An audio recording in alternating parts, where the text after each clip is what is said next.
She knocked on the door of a forgotten mansion, cold, hungry, and holding nothing but a paper flower. He answered, a paralyzed millionaire who hadn't spoken to anyone in years.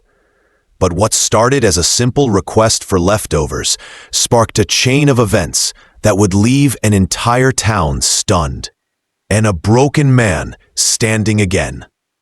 If you're new to the channel, make sure to subscribe and like the video, and let us know in the comments where you're watching from.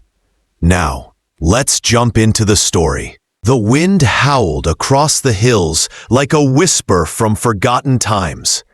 It was a bitter winter evening in the quiet town of Harrow Creek. Snow fell steadily, covering rooftops and roads in a thick white blanket. At the end of Birchwood Lane stood an old stone mansion.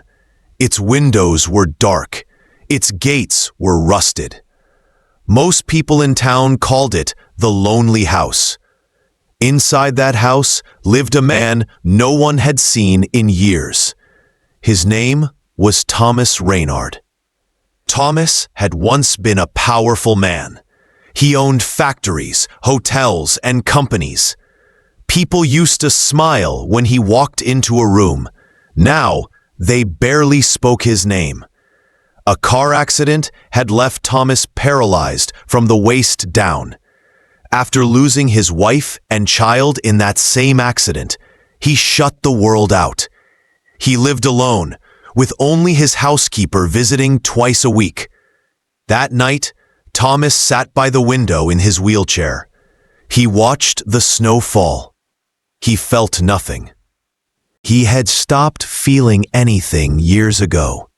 Life had become a routine of silence, old memories, and regret. Just after 6 o'clock, a sound broke through the quiet. A soft knock at the back door. Thomas turned his head. He wasn't expecting anyone. The knock came again. Gentle, hesitant. He wheeled himself toward the back hall and opened the door with a click. Standing there was a little girl. Her coat was too thin for the cold. Her shoes were wet. Her cheeks were red from the wind. She looked up at Thomas with big, hopeful eyes. In her hands, she held a small plastic container. "Mister," she said, her voice clear and kind, "will you trade your leftovers for a miracle?" Thomas blinked. He had expected someone selling something. Not this. He let out a dry laugh. "A miracle?" he asked. The girl nodded. "Yes, Mama says miracles happen when people share." Thomas stared at her. He didn't believe in miracles. Not anymore. But something about her voice, her calmness, her strange little request, pulled at something deep inside him. "What's your name?" he asked. "Lena," she replied. "Lena Grace. And how old are you, Lena?" 6. Thomas was quiet for a moment. Then he moved his chair back. "Come in." She stepped inside. He closed the door behind her. The warmth of the house touched her face. She smiled. In the kitchen, Thomas pointed to the table. He had leftover soup and bread. Nothing fancy. He placed it in front of her. "Here, eat." Lena looked at the food with wide eyes. "Thank you, Mr. Thomas." "You know my name?" he asked. She nodded. "Mama told me about you. She said you were once very kind, before the accident." He froze for a second. "Did she now?" "Yes," Lena said between bites. "She said everyone has a sad chapter, but the story keeps going." Thomas looked away. No one had spoken to him like that in years. No one had reminded him that life could still turn a page. After she finished eating, Lena pulled something out of her pocket, a tiny paper flower, folded with care. She placed it on the table. "This is for you. It's my miracle trade." He picked it up. "You made this?" "Yes, it brings happiness. I give them to people who look lonely." He stared at the flower. So simple, so small, yet it felt heavy in his hand. "Where do you live, Lena?" he asked. "Not far, on Rosewood Street, with my mama. She works 2 jobs. Sometimes we don't have much." He nodded slowly. "Your mama sounds strong." "She is, but sometimes she's sad too." The room fell quiet. The only sound was the ticking of the old wall clock. "Would you like to come back tomorrow?" he asked suddenly. Lena's face lit up. "Can I?" "Yes, but bring your mother next time." She nodded. "Okay, she'll be happy to meet you." He walked her to the door. Before she stepped out, she turned R. "Good night, Mr. Thomas, and thank you." He watched her disappear into the snow, her small figure slowly fading into the white evening. When he returned to the kitchen, the paper flower was still on the table. He picked it up again. It was still warm from her hands. For the first time in years, Thomas felt something stir in his chest. Not pain, not sadness, something lighter, something close to hope. He placed the flower on the mantel. The lonely house didn't feel so lonely anymore. That night, he dreamed, not of the past, but of the little girl in the snow, and the miracle she had promised. The next morning, the snow had stopped falling, but the world was still wrapped in white. Inside the old mansion, Thomas Reynard sat at the kitchen table, staring at the tiny paper flower Lena had given him. It looked so fragile, yet it carried a strange weight. He couldn't stop thinking about her words. Miracles happen when people share. At exactly 10 o'clock, another knock echoed through the hallway. This time, it was louder. A little more unsure, he wheeled himself to the door and opened it. Standing there was Lena, smiling just like before. Beside her stood a woman, tired eyes, worn coat, but a quiet strength in her face. Thomas knew immediately. "You must be Margaret," he said softly. She nodded. "And you're Mr. Reynard." Her voice was calm but cautious. "I wanted to thank you for feeding my daughter. She told me everything." He stepped back. "Come in. It's warm inside." They walked into the kitchen. Lena hopped up on the stool by the counter, like she'd lived there her whole life. Margaret remained standing, her eyes scanning the room.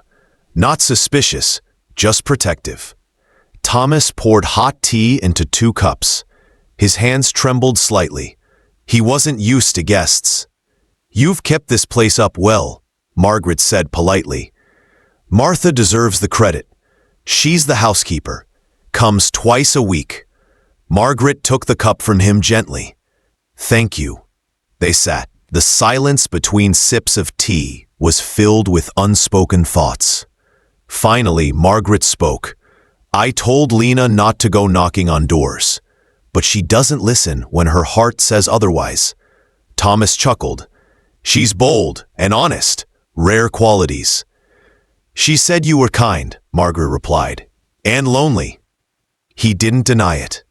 "She's right." Just then, the front door opened with a creak. Martha Clark stepped inside, her boots wet from the slush outside. She froze when she saw Margaret and Lena. "Oh," Martha said. "I didn't realize we had company." "They're guests," Thomas said quickly. "They're welcome here." Martha forced a smile. "Of course." She set her coat down and began cleaning the entryway, but her glances toward Margaret were stiff. Margaret noticed. She gently placed her cup on the saucer. "I think we should go." "No," Thomas said firmly. "Please, stay a while longer." He turned to Martha. "Everything all right?" Martha hesitated. "Just surprised, is all. It's been a long time since we had visitors, especially from that part of town." The room grew cold, despite the fire burning in the hearth. Margaret stood. "Thank you for the tea, Mr. Reynard." Before Thomas could respond, Lena tugged her mother's sleeve. "But Mama, we brought him something." "Not now, sweetheart." "Please, just 1 second." Margaret looked at Thomas. He nodded. Lena reached into her pocket and pulled out another small paper flower. This one is for Hope, she said, placing it next to the first flower on the mantel. Thomas smiled. Thank you, Lena. It's beautiful. Margaret's eyes softened for a moment, but she still held her daughter's hand tight as they walked toward the door. I'm sorry if we made anyone uncomfortable, she said quietly. You didn't, Thomas replied. Some hearts take longer to open. As they left, Martha spoke without looking up. She seems like a good woman, strong. But people talk, Thomas, especially about that neighborhood. Let them talk, he answered. I stopped listening years ago. That evening, Thomas sat alone in the study. The two paper flowers sat side by side on the mantel. He stared at them, thinking about Lena's smile and Margaret's guarded strength. Across the street, Mrs. Florence Mallory peeked from behind her curtains. She had seen the visitors. She recognized Margaret from the local diner, the town sea. Her lips tightened as she scribbled something in her notebook. The town council would be hearing about this. Meanwhile, Margaret and Lena walked home through the snow. Did I do something wrong, Mama? Lena asked softly. No, baby, you did something good. Sometimes good things make people uncomfortable. Lena looked up. Will we see Mr. Thomas again? Margaret hesitated. We'll see. Back in the mansion, Thomas stared out the window. He felt something in his chest he hadn't felt in a long time. Not just hope, not just change, but the slow, steady return of purpose. He turned away from the glass, wheeled himself toward the fireplace, and added another log to the fire. The warmth filled the room. He whispered to no one, maybe tomorrow they'll come again. And in the stillness of that moment, the house no longer felt like it belonged to the past. It felt like the beginning of something new. Snow still covered the ground, but something else was beginning to thaw. Inside the mansion on Birchwood Lane, warmth had returned, not just in the rooms, but in the heart of Thomas Reynard. Days had passed since Lena and Margaret first visited, and now they returned regularly. Margaret helped him clean the back library. Lena drew pictures and left them around the house like secret treasures. Every visit brought more light to a home that had once been forgotten. But not everyone in town was happy about this change. From her window across the street, Florence Mallory kept watching. She didn't trust Margaret. She didn't like how easily the little girl had walked into the mansion. To Florence, it didn't feel right.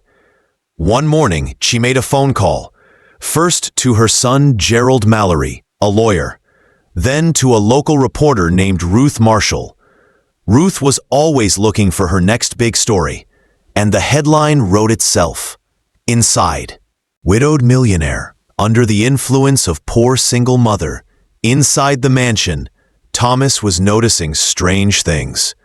Letters began arriving, anonymous warnings, notes slid under the door, cruel words, ugly assumptions.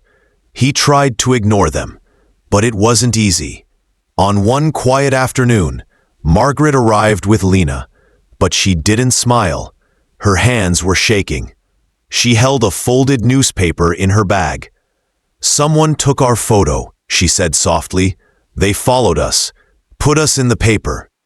Thomas took the newspaper and read the article. It was full of questions, no facts, just rumors. Suggestions that Margaret was using Lena to gain sympathy. Suggestions that Thomas was being taken advantage of. He felt anger rise in his chest, not at Margaret, not at Lena, but at the small minds who spread poison behind curtains. We can stop coming, Margaret said quietly, if it's too much trouble. No, Thomas said firmly. You've done nothing wrong. They're just afraid of what they don't understand. But the pressure didn't stop. A lawyer's letter arrived a week later. Gerald Mallory had filed a complaint. He accused Margaret of manipulation. He questioned Lena's visits. He suggested legal intervention. The town buzzed with gossip, but Thomas refused to back down. He contacted an old friend, Dr. Neil Ford, a neurologist who had treated him in the past. Dr. Ford agreed to examine Thomas again. During the checkup, something surprising happened. As the doctor tapped along Thomas's legs, a faint twitch responded. "Do that again," Thomas said. Dr. Ford repeated the test. This time, Thomas felt it. Just a flicker, but it was real. "This isn't possible," the doctor muttered. "You've been paralyzed for years." "But now, something's changing," Thomas replied. "Maybe miracles don't always look the way we expect." The doctor scheduled more tests. News of Thomas's condition improving spread through town. Some called it fake, others whispered about Margaret being the cause. Ruth Marshall returned, this time with a camera. She stood on the sidewalk, shouting questions. "Mr. Raynard, are you planning to adopt the girl? Is this woman living in your house now? Are you mentally fit to make decisions about your estate?" He said nothing. He closed the door. He didn't need to shout. His silence was his answer. 1 week later, Thomas received a court summons. Gerald Mallory was pushing for a public hearing. He wanted to prove that Margaret had influence over Thomas's decisions. He wanted to stop the visits. He wanted control. Margaret was devastated. "I didn't ask you for anything," she told Thomas. "I just wanted a safe place for my daughter to feel welcome." "And she is," Thomas replied. "You both are." The day of the hearing arrived. The courthouse was full. Neighbors sat in the back row. Reporters lined the wall. Florence Mallory watched from the front row, arms crossed. Gerald stood confidently before the judge. He presented the articles. He showed photos. He questioned Margaret's income, her past, even her parenting. Margaret sat still, her face calm but pale. Then the judge turned to Lena. "Young lady, would you like to say something?" Lena stood, small, nervous, but brave. "I didn't ask Mr. Thomas for money," she said. "I asked for leftovers, and he gave me soup and a chair to sit in." And he smiled. Nobody smiled at me like that before. The room went silent. "He's not broken," Lena continued. "He just needed someone to remember him. And I did. That's all." The judge nodded slowly. "Thank you, Lena." Before the case ended, Thomas rolled his wheelchair forward. With effort, he planted his feet on the ground. And then, with shaky hands on the armrests, he pushed upward. His legs trembled, but he stood. Gasps fill. Florence covered her mouth. Gerald stepped back. Margaret stared, tears filling her eyes. "No one here is taking advantage of me," Thomas said. "They reminded me I'm still alive." The judge dismissed the case. Ruth Marshall tried to chase them outside, but no one gave her a quote. That night, back at the mansion, Thomas sat with Margaret and Lena by the fireplace. No more secrets, no more fear, just warmth. The paper flowers still sat on the mantel, but tonight, they were no longer just symbols. They were proof of hope, of truth, and of a silence that had spoken louder than any lie ever could. The sky was soft pink when Thomas Raynard woke up. Sunlight crept through the tall windows of the mansion. He sat on the edge of his bed, legs planted firmly on the floor. Each morning, they felt a little stronger, a little more alive. He reached for his cane, but paused. Instead, he stood. Slow, steady, alone. It wasn't perfect, but it was real. In the hallway, he heard voices. Laughter. Lena and Margaret were already in the kitchen. They had arrived early to cook breakfast. Thomas smiled. It had been months since the house felt this warm. When he entered the kitchen, Lena ran to him. "You're walking again," she said, eyes wide. "Trying to," Thomas replied, steadying himself. "And it's all because you believed in me." Margaret turned from the stove, spatula in hand. "Not just her," she said softly. "You believed in yourself too." They sat together and ate pancakes. No tension, no rumors, just peace. After breakfast, Thomas made an announcement. "I've made a decision," he said. "I want to do something with this house, something bigger than myself." Margaret tilted her head. "What do you mean?" "I don't want to live alone in this space anymore," he said. "I want to fill it with people who need hope, families like yours, children who feel invisible, parents who work too hard for too little." He paused. "I want to turn this house into a shelter, a place of second chances." Margaret stared at him, shocked. "Thomas, that's a big change." He nodded. "Yes, but I'm not the same man who sat in silence all those years." Lena clapped her hands. "We can call it the House of Second Chances." Thomas smiled. "Exactly what I was thinking." That same afternoon, Thomas called his lawyer and started the paperwork. He donated the property to a newly formed nonprofit organization. Margaret became the first director. With help from town volunteers and donations, the mansion began to transform. Floors were polished. Walls were repainted. Rooms once filled with dust and silence were now filled with beds, books, and warm lights. The dining room became a gathering space. The library, a tutoring center. People came. Some brought food. Others brought clothes. Many just came to help. Slowly, the community began to heal. Florence Mallory never apologized, but one day, she left a basket of fresh bread at the front door. No note, just kindness, quietly offered. Ruth Marshall returned too. This time, not for a scandal. She wrote a story titled "The Man Who Walked Again" and opened his doors to the world. It went viral. Donations poured in. Weeks later, a black car pulled up to the mansion. Out stepped a woman with gray hair and sharp eyes. Thomas met her at the door. He froze. "Eleanor," he said. His sister hadn't spoken to him in 15 years. "I read the article," she said. "I had to see for myself." And they sat in the garden, surrounded by blooming flowers planted by Lena and other children. "I was wrong to stay away," Eleanor said. "I was angry, but I see now you were broken." "I was," Thomas admitted. "But someone reminded me that broken things can still be beautiful." Eleanor placed a check in his hand. "For the shelter," she said. "To build a new wing. Name it after Mom." He nodded, tears in his eyes. "Thank you." That evening, Thomas sat on the front porch. The sunset painted the sky in gold and orange. Margaret joined him, 2 mugs of tea in hand. "You've changed everything," she said. "No," he replied. "You and Lena brought the change. I just opened the door." "Well," she said, "I think you opened more than just a door." He looked at her. Her smile was soft. Her eyes filled with quiet strength. "You could have just disappeared, Thomas. Instead, you chose to stand." He chuckled. It helped that someone was willing to knock.